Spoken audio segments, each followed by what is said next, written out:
ሰላም ጤና ይስጥልን በያላችሁበት ሰላምታችን ይድረሳችሁ። ሐምሌ 2 ቀን 2018 ዓ.ም የዕለቱን ዜናዎች ይዘን ቀርበናል። እስከ መጨረሻው አብራችሁን ሁኑ።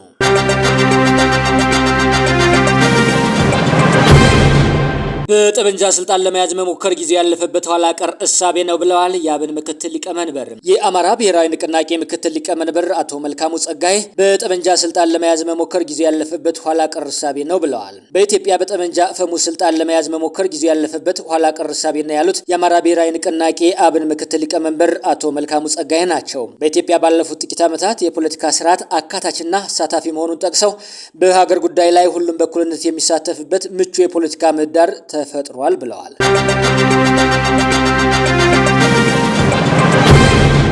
ሳልሳይ ወያኔ የተሰኘው ተቃዋሚ ፓርቲ ጠቅላይ ሚኒስትር አብይ አህመድን በትግራይ ህዝብ ላይ ያደረጉት ያለውን የጅምላ ፍረጃ እንዲያቆሙ አስጠንቅቀዋል። ሳልሳይ ወያኔ ትግራይ የተሰኘው የተቃዋሚ ፓርቲ ለጠቅላይ ሚኒስትር አብይ አህመድ በጻፈው ይፋዊ ደብዳቤ ጠቅላይ ሚኒስትሩ በትግራይ ህዝብ ላይ እየወሰዱት ያለው የጅምላ ፍረጃና ፍርድ እንዲቆምና ለሰላም ያላቸውን ዝግጁነት በተግባር እንዲያሳዩ ጠይቀዋል። ጠቅላይ ሚኒስትሩ በምክር ቤት ያደረጉትን የሰላም ጥሪ ንግግር አስመልክቶ ባወጣ መግለጫ እንደከዚህ ቀደሙ የቀረበው ጥሪ ህዝብንና ገዢውን የማይለይ ነገር ግን የትግራይን ህዝብ እንደ ህዝብ ሰላም እንደማይፈልግ ባላንጣ የሚፈርጅና አንድ ጠቅላይ ሚኒስትር መራዋለሁ በሚለው ሀገር ውስጥ ለሚገኝ ህዝብ ያስተላለፈው መልእክት አይመስልም ሲል ውንጀላውን አቅርበዋል። ይሁንና አብይ ለሰላም ያላቸውን ዝግጁነት በበጎ እንደሚቀበለውም ፓርቲው ጠቅሰዋል። መሰረቱን በትግራይ ክልል ያደረገ ሳውት የተሰኘው የተቃዋሚ ፖለቲካ ፓርቲ እውነተኛ ሰላም ለማምጣት ከንግግር ባለፈ የአመለካከት ለውጥና ተግባር እንደሚያስፈልግም ለጠቅላይ ሚኒስትሩ በጻፈው ደብዳቤ አስነብበዋል። ፓርቲው በትግራይ ህዝብ ላይ መሰረታዊ ቀባዎችና ኢኮኖሚ ጫናዎች ተጥሎበታል ብለዋል። በባንክ በደመወዝ በነዳጅና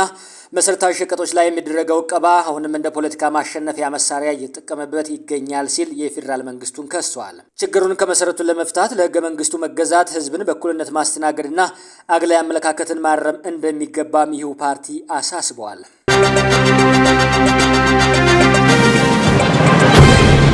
በአዲስ አበባ ከተማ አስተዳደር በመርካቶ ከ200 በላይ ነጋዴዎች በ20 ቀናት ውስጥ ሱቆቻቸውን እንዲያስረክቡ መታዘዛቸው ተሰምቷል። በአዲስ አበባ ከተማ አስተዳደር መርካቶ ጣና የገበያ ማዕከል ፊት ለፊት የሚገኙ ከ200 በላይ ነጋዴዎች በልማት ምክንያት በ20 ቀናት ውስጥ የንግድ ቤቶቻቸውን ጠቅልለው እንዲያስረክቡ ከፌዴራል ቤቶች ኮርፖሬሽን ጥብቅ ማስጠንቀቂያ እንደደረሳቸው ተናግረዋል። ነጋዴዎቹ በተቀመጠው ገደብ ውስጥ ቤቶቹን በማያስረክቡ አካላት ላይ ለሚደርሰው የንብረት ጉዳት ኮርፖሬሽኑ ኃላፊነት እንደማይወስድ በደብዳቤው ላይ እንደተገለጸላቸው ጠቁመዋል።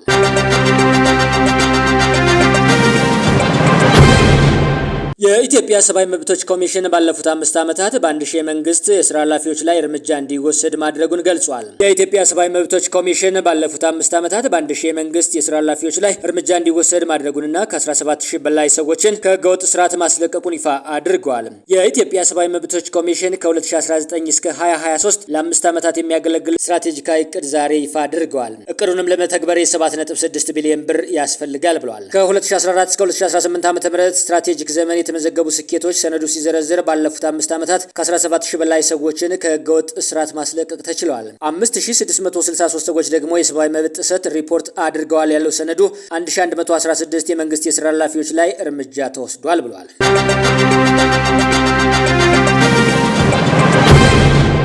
የግብርና ሚኒስቴር ከኡጋንዳ የሚገባ የስጋ ምርት ጋር በተያያዘ ምንም አይነት ህጋዊ ፈቃድ አለመስጠቱንና ይህንን በተመለከተ መረጃ እንደሌለው ገልጿል። የግብርና ሚኒስቴር ከኡጋንዳ የስጋ ምርቶች ወደ ሀገር ውስጥ እንዲገቡ የተሰጠ ምንም አይነት ህጋዊ ፍቃድ የሌለ መሆኑን በመግለጽ ጉዳዩ ሊመረመርና ሊጣራ ይገባል ብሏል። ሰሞኑን የኡጋንዳ የስጋ ምርቶች ወደ ሀገር ውስጥ ገብተዋል በሚል የወጣውን መረጃ በተመለከተ ሚኒስቴሩ በራሱ በኩል የሚሆን በኢትዮጵያ ግብርና ባለስልጣን በኩል የሰጠው ምንም አይነት ፍቃድ እንደሌለ አሳውቀዋል። ባለፈው ሳምንት በኡጋንዳ ራሸርስ ፋይናንስ ሊሚትድ የተሰኘ የግል ድርጅት በኢትዮጵያ ዳይመንድ ሆቴልና ሬስቶራንት ግሩፕ ጋር ተፈራርሞታል በተባለው ስምምነት መሰረት በየወሩ 20 ቶን የሚመዘን የተቀነባበረ የበሬ ስጋና ተያያዥ ምርቶችን ወደ ኢትዮጵያ ይልካል በሚል ተዘግቦ እንደነበር ይታወሳል። ባለስልጣኑ እንዲህ አይነት ምርቶች ወደ ሀገር ውስጥ ሲገቡ ምዝገባ እንደሚያካሂድና ፈቃድ እንደሚሰጥም ይታወቃል።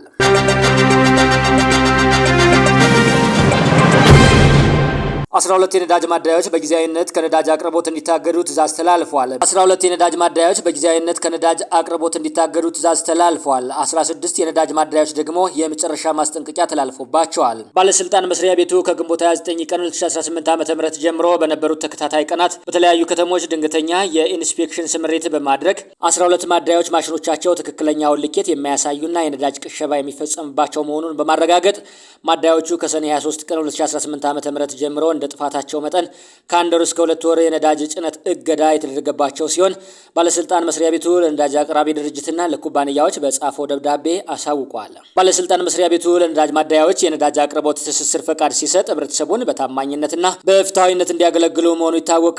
ነገር ግን አንዳንድ ማደያዎች የፍቃድ ግዴታቸውን ቸል በማለት ተገቢ ባልሆነ ድርጊት በተሳሳተ ልኬት ተገልጋዩን በሚጎዳ መልኩ አገልግሎት ሲሰጡ እንደሚስተዋሉ ተረጋግጧል።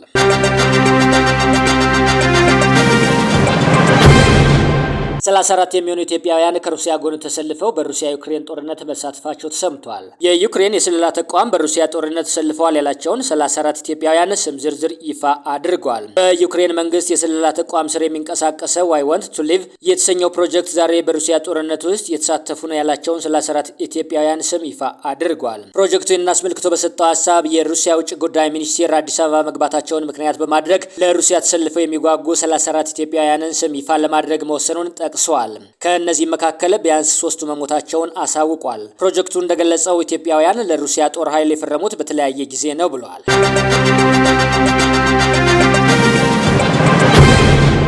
ኢትዮጵያ በኤርትራ ላይ የቀረበውን የሰብአዊ መብት ውሳኔ ደግፋለች። የተባበሩት መንግስታት ድርጅት የሰብአዊ መብቶች ምክር ቤት በኤርትራ ላይ የሾመውን የልዩ ራፖርት የስራ ዘመን አራዝሟል። ኢትዮጵያ የውሳኔ ሀሳቡን ደግፋ ድምጽ ሰጥታለች። የተባበሩት መንግስታት ድርጅት ተመድ የሰብአዊ መብቶች ምክር ቤት በኤርትራ ያለውን የሰብአዊ መብት አያያዝ የሚከታተሉትን የልዩ ራፖርተር ዶክተር መሐመድ አብድር ሰልማንን የስራ ዘመን ለአንድ ተጨማሪ ዓመት ማራዘሙ ታውቋል። ምክር ቤቱ የልዩ ራፖርተሩን የስራ ዘመን ለማራዘም የቀረበውን ረቂቅ የውሳኔ ሀሳብ ያሳለፈው በአብላጫ ድምጽ ሲሆን የኢትዮጵያ መንግስት የውሳኔ ሀሳቡን በመደገፍ ድምጽ መስጠቱ ተረጋግጧል። ቀሪዎቹ 17 ሀገራት ደግሞ ድምጽ ከመስጠት መታቀባቸውም ታውቋል። ኢትዮጵያ ለውሳኔው ሀሳብ ድጋፏን የቸረች ሲሆን የኤርትራ መንግስት የዜጎችን የሰብአዊ መብት እንዲያከብርና ተገቢውን ጥበቃ እንዲያደርግ የበኩሏን ድጋፍ ለማድረግ ዝግጁ መሆኗን ገልጻለች።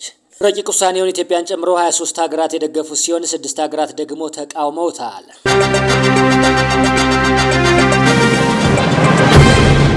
የቤንሻንጉል ጉሙዝ ክልል ከ8000 ኪሎ ግራም በላይ ወርቅ መላኩ ተሰምቷል። የቤንሻንጉል ጉሙዝ ክልል 8985 ኪሎ ግራም ወርቅ ለብሔራዊ ባንክ ልኳል። በተጠናቀቀው በጀት ዓመት ከቤንሻንጉል ጉሙዝ ክልል 8985 ኪሎ ግራም ወርቅ ለብሔራዊ ባንክ ተልኳል። የክልሉ ማዕድን ልማት ሀብት ቢሮ ነው ይህንን መረጃ ያስታወቀው። የቢሮ ኃላፊ አቶ ቱጃኒ አደም እንዳሉት በ2018 በጀት ዓመት የወርቅ ምርትን ለማሳደግ በተከናወነው ዘርፈ ብዙ ስራ ተጨባጭ ውጤት ተገኝቷል ብለዋል። በዚህም ተጨባጭ ብለው በገለጹት ውጤት መሰረት 8985 ኪሎ ግራም ወርቅ ከቤንሻንጉል ጉሙዝ ክልል ለብሔራዊ ባንክ ተልኳል።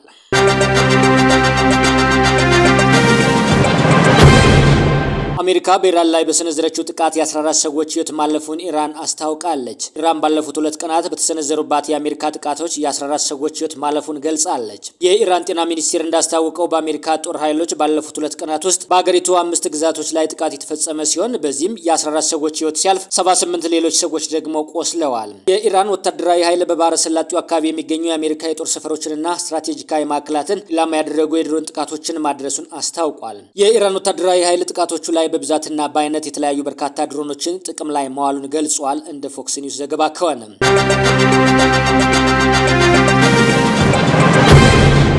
የዕለቱ ዜናዎችን ይመስሉ ነበር። ስለተከታተላችሁን ከልብ እናመሰግናለን። ላይክ፣ ሼር፣ ሰብስክራይብ ማድረግ ቤተሰብ እንዲሆኑ እንጠይቃለን።